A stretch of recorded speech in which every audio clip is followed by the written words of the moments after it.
Welcome to the Yorba Linda SDA Church. We're so glad you're here joining us either in person or online. Either way, we're glad that you're here spending this Sabbath with us. So as you can tell from our video, we are in a new quarter, the fourth quarter of the year. And this is, again, the final theme or the final quarter of our third year in the Build series. So today, or this year, we're talking about how to build our church, not just for the sake of building a church, but for the sake of what the church is supposed to do, which is to be outward oriented. Or to put it another way, the church needs to transition from being an inward focused church to an outward focused church. That doesn't necessarily mean we neglect the discipleship and the internal members, but we pay attention to those who are outside of this church. And so this quarter, we're talking about glowing up. This phrase, glow up, it's a young person saying. It means kind of growing out of your awkward phase. We've all had our awkward phases, yes? Middle school with the hair, and yes, we all had it, but we kind of grew out of it, right? That's what we call a glow up. And so our church needs to also glow up, right? We're in that awkward teenage phase, and now we need to kind of transition into our full being, our full potential. And so that is what this quarter is all about. We're going to synthesize everything we learned in the past 3 years, and hopefully that will cause a change in our church going forward next year. Because next year we're talking about building our neighborhoods, right? And when we say neighborhood, we don't mean your literal neighborhood. We mean the circles that you're in. So your work circle, your school circle, your book club circle, your gym circle, whatever circles you're in, your small community that you're a part of, we want all of us to be an impact on those small communities. And then we can talk about building up the world. So the first 2/3 of this quarter, we're going to do kind of a compare and contrast. So what the church, and when I say the church, I mean the general church, what the church has been and what our church needs to be going forward. So it's just kind of compare, contrast, what was and what needs to be. And then the last third of this quarter, we're going to talk about the people of, what our congregation will become going forward, a people of love, a people of gratitude, so on and so forth. And ideally, what we want to do is create a changed church where in 5-10 years, we can look back and think to ourselves like, wow, we've changed so much. We've grown so much. Because every church needs to grow. And every church really needs to glow up. There's a difference between growing up and glowing up. Everyone grows up, right? We all grow up. We all grow old, right? But growing up does not guarantee progress. It does not guarantee improvement. You can grow up and still be the same person. You just look older. But a glow up talks about this improvement, changing over time in a positive way. That's what a church needs to do. We can't just grow old. We have to improve. We have to work towards our God-given mission. And every church must enter into what we call the second level of ministry. And unfortunately, very few, if any, churches actually enter into the second level of ministry. I like to say that my ministry experience is very shallow, but very wide. So what I mean by that is I've only been doing full-time ministry I started in 2018. And so it's a little less than 10 years. So it's not deep by any means. Right? I think Pastor DP's been at this church longer than I've been doing ministry. But it's very wide. So I started in the East Coast, I went to the Midwest, and now I'm in the West Coast. So I've had the blessing or the opportunity to experience a very wide range of churches. And I was very fortunate to have grown up at one of the biggest churches in the East Coast. I pastored at one of the first Korean churches that transferred power to the English side in Chicago. And I also pastored at the mother church, the first church, the original church. And believe me, that church wants to make known to everyone that they are the mother church. It is very obvious they're the mother church. And so all these experiences kind of helped me understand specifically Korean American churches. And when I say no Korean American church has gone to the second level, I mean no, not a single Korean American church has gone to the second level. They've all died before that second level. And so this church cannot make that mistake. This church has to take it to the next level. We have to glow up. Otherwise, we will die. And in a Korean American church, it's not a quick death. It's a very long, slow, prolonged death. So that is the goal, to take our church to the second level of ministry. Inward discipleship, outward community. That's the goal. So today, we're going to talk about tribalism versus community. So what is tribalism, and what do we need to do to enter into community? So tribalism, or being part of a tribe, that is also kind of a young person thing. I don't know if that's entirely true, but at least for millennials, we're always talking about like joining a tribe or being part of a tribe. And when you say the word tribe, like what do you think of? What word associations do you have? It's very tight-knit, right? I mean, we usually use this word tribe when we describe like warrior culture, like indigenous people, Native Americans were tribes. Early on, nomadic cultures were tribes. They were a very tight-knit group. They're very exclusive, very intimate. And that's why a lot of people are drawn to tribes, because it's very exclusive. It's very close. It's very tight. But unfortunately, tribes at its worst can be something else entirely. In fact, the basis for tribes, the reason why people join tribe, is because they have a common enemy. Not so much because they have a common goal or objective. Right? I mean, think about tribes. What do tribes do? They fight other tribes. That's the whole point of tribes. You have your people that protect you, and you're in a tribe with them. And when another tribe encroaches on your territory, you fight. So tribes, because they're so exclusive, you can't help but to have conflict with other tribes. And that is the inherent disadvantage or negative aspect of tribalism, is it encourages conflict by nature. And so I think that's what's happening today, not just in churches, but in general.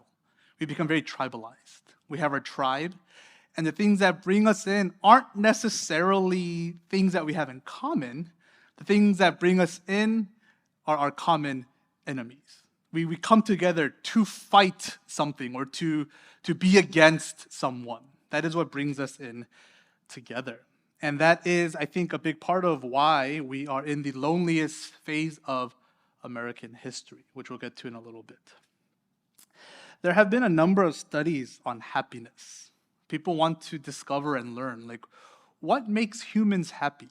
And when you kind of synthesize and bring together all of these research, most social scientists, most sociologists will say there's only like 4 or 5 factors that contribute to human happiness. And the most common ones are these 4. The first one, to be happy, you must have a few close friends.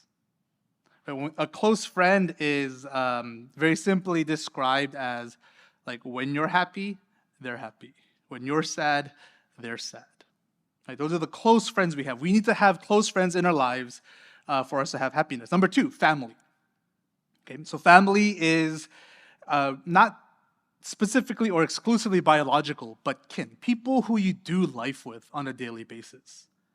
Right? Whoever's in your circle of family, who you consider blood, who you consider a bigger and closer part of you than anyone else. We need family for us to have happiness. Number 3, meaningful work. Not just work, meaningful work. What that means is you believe that the work you do contributes to the overall flourishing of humanity to some degree.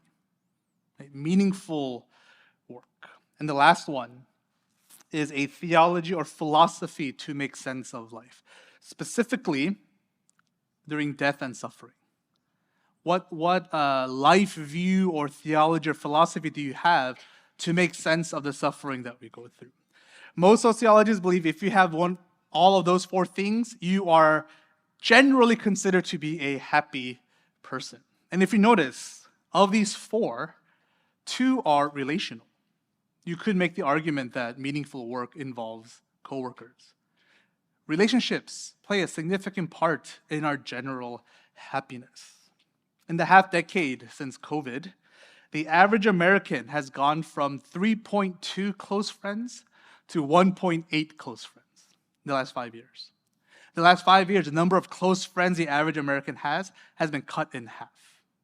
That's half the people that we can talk to when we're happy. That's half the people who we can cry with when we go through suffering. There's a sociologist named Robert Putnam. He wrote a book called Bowling Alone, which, in my opinion, is like a great title for a book. Bowling Alone. He says that 40% of Americans have 0 or 1 confidant. 40% of Americans have either no one or one person who they can share their struggles with. That's not a lot. I mean, a lot of people apparently have no one, not a single person they can confide in, or at most maybe one.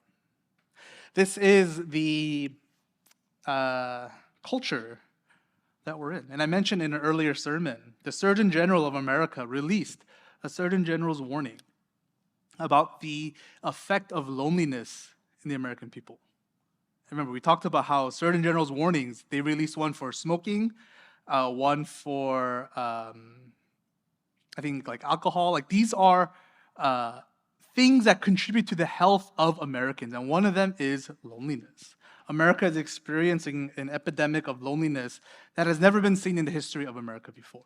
And a lot of academics and social scientists will point to the hyper-individualization of America as a reason why we're so lonely. America, among all the countries, we are super hyper-individualized. Western culture, I think, in general is, but America is even more so hyper-individualized. So they'll say that's the reason why we're going through this period of loneliness, because in America we are super individualized, which is true. But if you read about what's happening in Asia, they are also going through the same thing. There's this growing sense of loneliness in Asia as well. Asia is an Eastern culture. Asia is Eastern culture. They're all about groups, right? I mean, a lot of us here are Asian. We understand this, right? It's all about group. But even in Asia, in Eastern culture, where the group is emphasized more than the individual, there is a growing sense of loneliness. So this is not exclusive to America. America might be the forefront of this loneliness movement, but this is really a global thing. This is the reality of the nature of the times that we live in today. This is the current context of our culture. It's becoming the new normal for us to experience this loneliness. What do we do? How do we combat this? We start with good news. Literally, good news, the gospel. So today we're going to go through Romans chapter 12, the entire chapter. I'm going to read through and I'm going to kind of point different things out, and we're going to see what Romans has to share with us about entering into a different type of community. So we're going to go from Romans chapter 12, verse 1. I appeal to you, therefore, brothers and sisters, by the mercies of God, to present your bodies as a living sacrifice, holy and acceptable to God, which is your spiritual worship. The first word, therefore. Therefore links chapter 12 to the first 11 chapters of the book of Romans. It's talking about what God has done through Jesus and what Jesus has done through the church. Right? Saying, listen, therefore, think about everything I've said, and in that context, listen to what I have to say about entering into community. Let's go to verse 2. Do not be conformed to this world, but be transformed by the renewal of your mind, that by testing you may discern what is the will of God, what is good and acceptable and perfect. Right? The theme of the first 2 verses is this idea of surrender. Right? And it's not talking about surrendering a piece, like surrendering a Saturday or surrendering a part of you. It's a holistic surrender. The entirety of who you are is surrendered to God. And this is, according to Romans, true worship. It says, don't conform to the world. Don't be changed by the world. What this means is, don't describe or don't define community by the way that the world defines community. Use a different definition and understanding and foundation of what true community is. Or in the vernacular of today's sermon, don't make a tribe, make a community. This idea of renewing our mind, it's a callback to Mark chapter 4. In Mark 4, Jesus says, you, my brothers and sisters, are my family.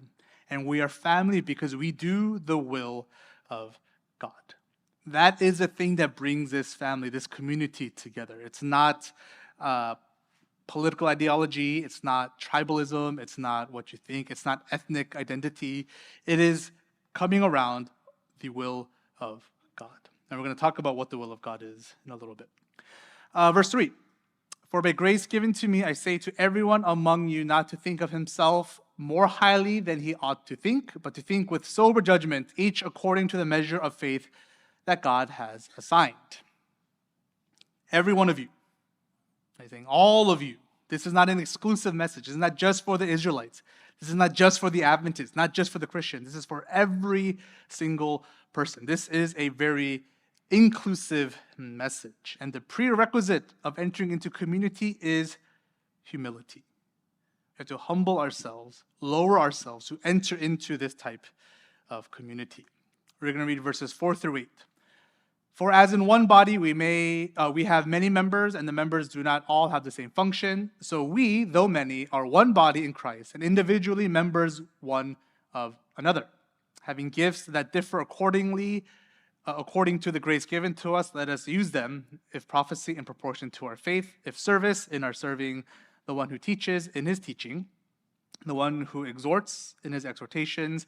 The one who contributes, in generosity. The one who leads with zeal. The one who does acts of mercy with cheerfulness. You've heard this sermon a million times. Pastor DP talked about this not too long ago, right? We're all part of a larger body. An arm is not more important than a leg. An eye is not more important than your ears. We're all part of the same body. We all have different gifts, and we contribute our gifts to the betterment of the whole community. You don't need to spend too much time on this. Verse 9.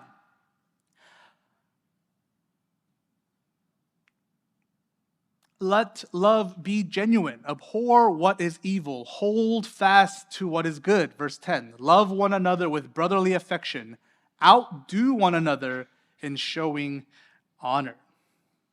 Simply saying, love must be sincere. You cannot fake love in this community. You can't pretend to like someone in this community. For this community to work, you must truly love the people who are in your community. You must be devoted to each other in love. Right, so a community of God is not just focused on God. It's not about our relationship with God. It's also our relationship with each other.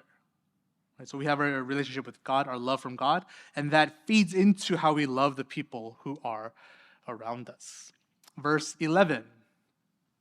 Do not be slothful in zeal. Be fervent in spirit. Serve the Lord. Verse 12. Rejoice in hope. Be patient in tribulation. Be constant in prayer. Contribute to the needs of the saints and seek to show hospitality. Now we have another element of God-centered community. This is what differentiates God-centered community from tribalism or other parts of community. Right? Verse 14. Bless those who persecute you. Bless and do not curse them. Rejoice with those who rejoice. Weep with those who weep. Live in harmony with one another. Do not be haughty, but associate with the lowly. Never be wise in your own sight. True God-centered community, we have to extend this community to not just people we don't know, but to people who we don't like. Right? It says, bless your enemy. That is a difference between a community and a tribe. Tribe is all about what makes us different from you and what we don't like about you. Community is all about putting all those together and existing in a state of harmony. Be in community with those who oppose you. Be with community with those who are not part of your tribe. Rejoice when other people rejoice. Mourn with those who mourn. How do we do this? How do we mourn with people who mourn? We spent 13 weeks talking about that. Right? You have to have a space for lament in our community to be able to mourn with those who mourn. You see how this is all connecting together? This big web of theology and teachings of Jesus. They're all connected. Right? We can't move forward as a community unless we create space to allow people to mourn so we can mourn together as a community. Let's keep going. Verse 17. Repay no one evil for evil, but give thought to do what is honorable in the sight of all. If possible, so far as it depends on you, live peacefully with all. Beloved, never avenge yourselves, but leave it to the wrath of God, for it is written, 'Vengeance is mine. I will repay,' says the Lord. To the contrary, if your enemy is hungry, feed him. If he is thirsty, give him something to eat or drink, for by doing so you will heap burning coals on his head." So here we double down on this message. Your community is not, you can't just include people who oppose you, but you must also what? Love them. Right? Again, we talked about you can't fake love in this type of community. So if you bring people who oppose you into this community, you must also truly, deeply love those people as well. Creating a tribe is easy. It's exclusive. You get to pick who you want, and you always have this binding thing already. The easiest way to get a group of people together is for them to have a common enemy. Right? We've all experienced this to some level. In your work, you get really close with your coworkers when your manager is really, really obnoxious. It binds people together to have a common enemy. Community is hard because that is not the central reason why people come together. What is the central reason why God's community comes together? God's will. In our scripture reading, so the will of God for his people is to love him and love his people. That is the will of God. So the central attracting point of this community is love. Our love for God and our love for his people. That is what brings us together. In a tribe, if there's a conflict that happens within, what happens? It splits, right? So if we have this tribe and there's a difference on one opinion and it becomes really big, half the people will leave this tribe and they'll create a new tribe somewhere else and they'll be at war with this tribe. In Christian vernacular, we call that a church plant. In community, though, when conflict arises, what do? Do not take revenge. Live at peace. If your enemy is hungry, feed him. If he is thirsty, give him water. In a community, if there's conflict, splitting is not an option. We're told to overcome conflict. How? Love them. Right? That is the difference between community and tribalism. Any group, tribe, community, study group, small group, whatever, every group will have conflict. It's just the nature of humanity. When you get a bunch of people together, even if you have a common goal and a common purpose, there will be conflict of some sort. How we respond to conflict determines the health and longevity of the community.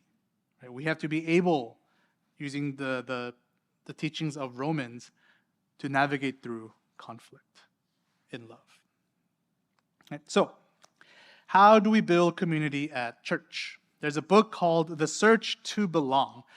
This is a compilation of all the studies done around 1960 about human relationships. It was started by a professor named Edward Hall in the 60s, and it's kind of continued through modern day. And so The Search to Belong, this book, is a compilation or a collection of all the studies done. And this study is called proxemics. So it's a play off the word proximity. It's talking about the different types of people that make up your community.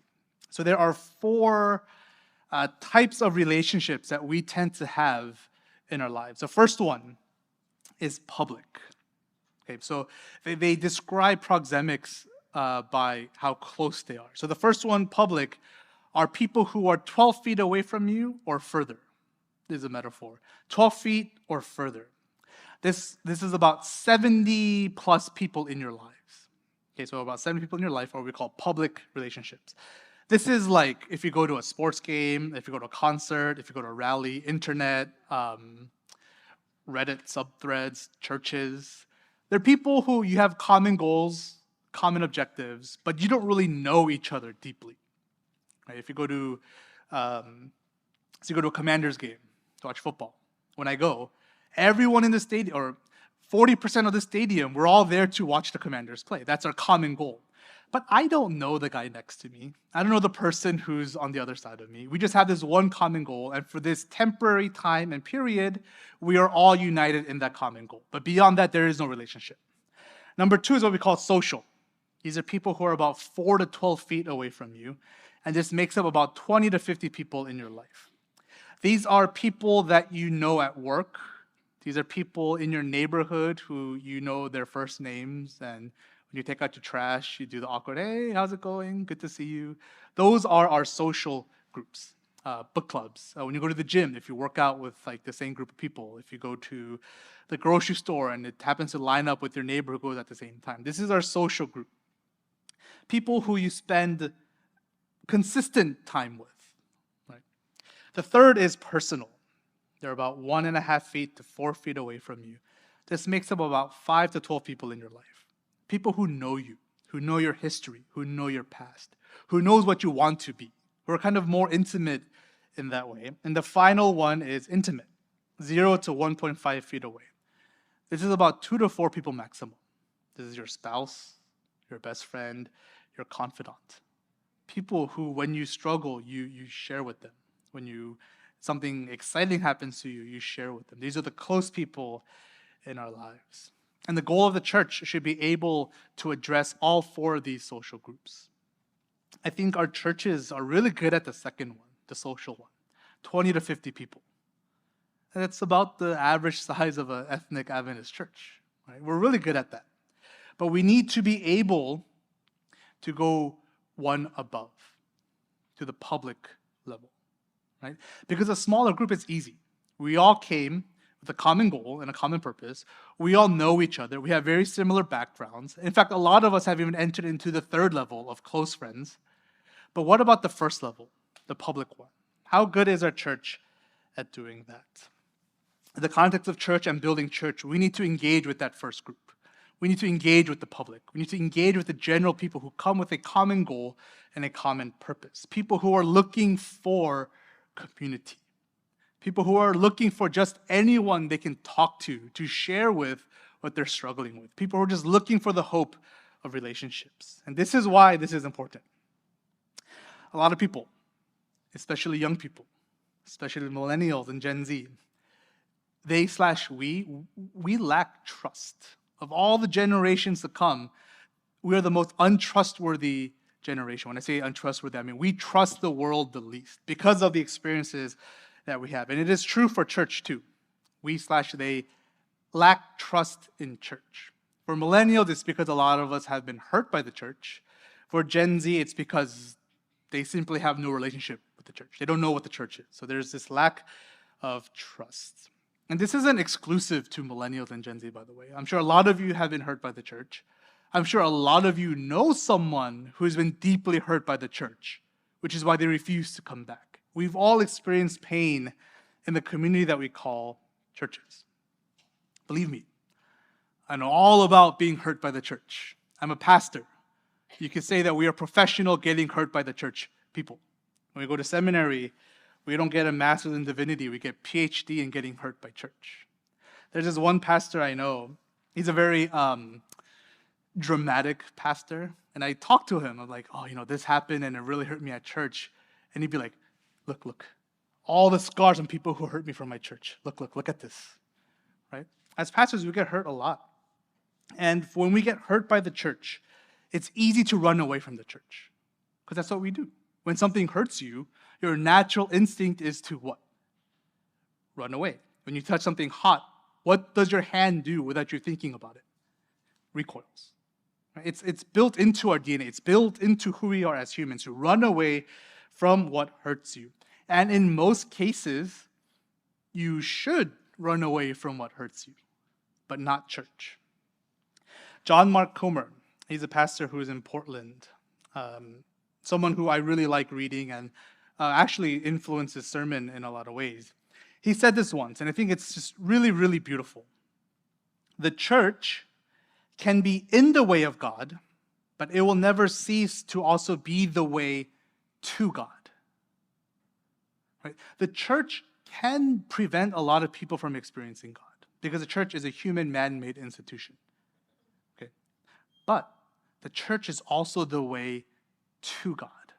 That is why even though we may be hurt by the church in a paradoxical, ironical way, the church is also the way for us to experience God. Because living in community is how we become people of love.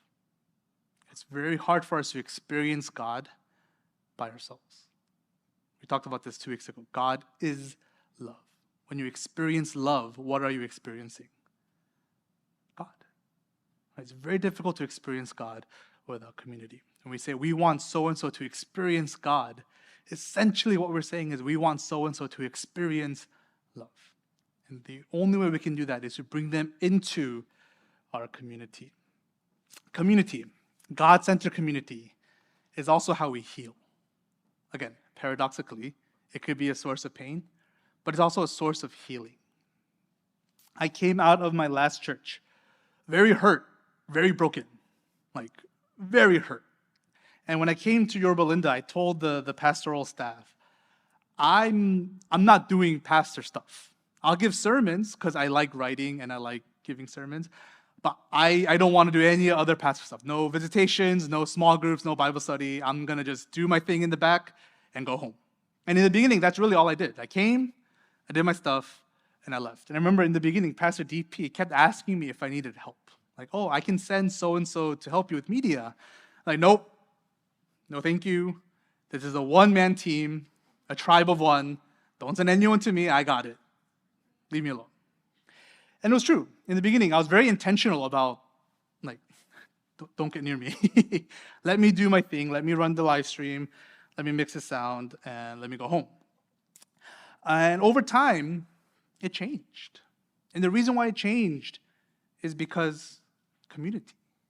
Right? Community, when it's done well, when it's truly God-centered, it sucks you in because we long for community. We long to be with people. And when we see healthy community, it sucks us in. And in this case, for me specifically, the community was the youth kids. They wore me down. I resisted. I kept pushing them away, and they kept pulling me in. And at some point, I became very, very fond of these really annoying kids. Very fond. And that's when it started to change. I started to care a little bit more about the future of this church. I started to give more input about what I think the church should go. Some on the staff would say maybe I care a little too much, but I cared. It changed because of community. Because of community, I'm in a much better place now. It's not 100% better. I'm not fully 100% back, but it's a significant, I'm in a significantly better place than I was 4 years ago. Because again, community. That's the power of God-centered community. That is something tribalism cannot do. By definition, by nature, it will not do that. If you want to bring people to God, people who have been hurt by church, people who have no idea what church is, who God is, people who seek God but they don't know how to find Him, people who are seeking something and they don't know that it's God. For all these people, we have to be the ones who open our doors to help them experience this life-changing community. It is not a suggestion.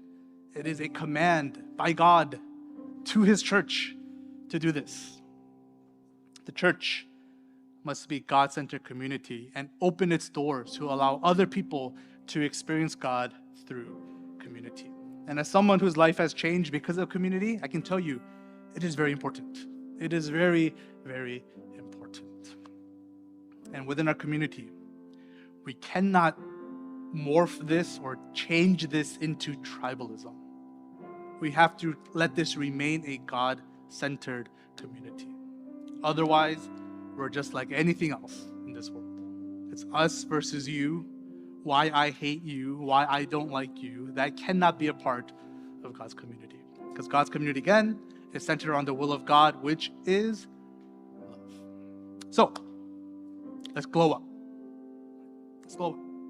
We've spent 10, 15 years building the foundation. We've spent 10, 15 years creating the atmosphere. Let's take the next step. Enter the second level of ministry, glow up, and create a God-centered community, not just for us to experience and enjoy, for people who don't have that to be able to have their lives changed from being in a God-centered, God-loving community. Let's pray.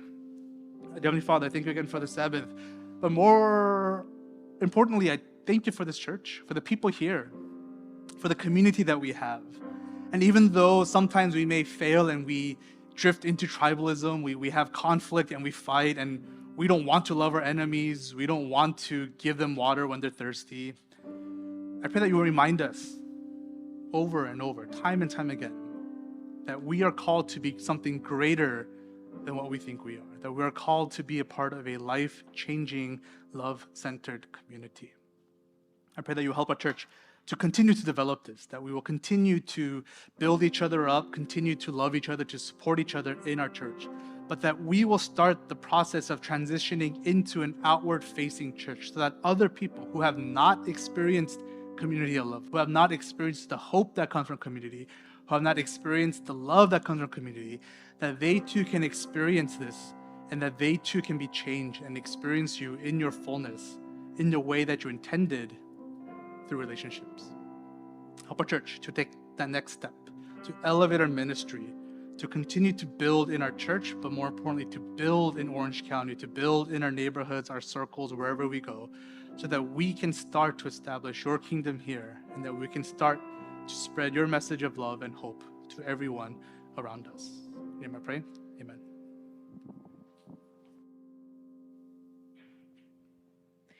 Would you all stand for our closing song?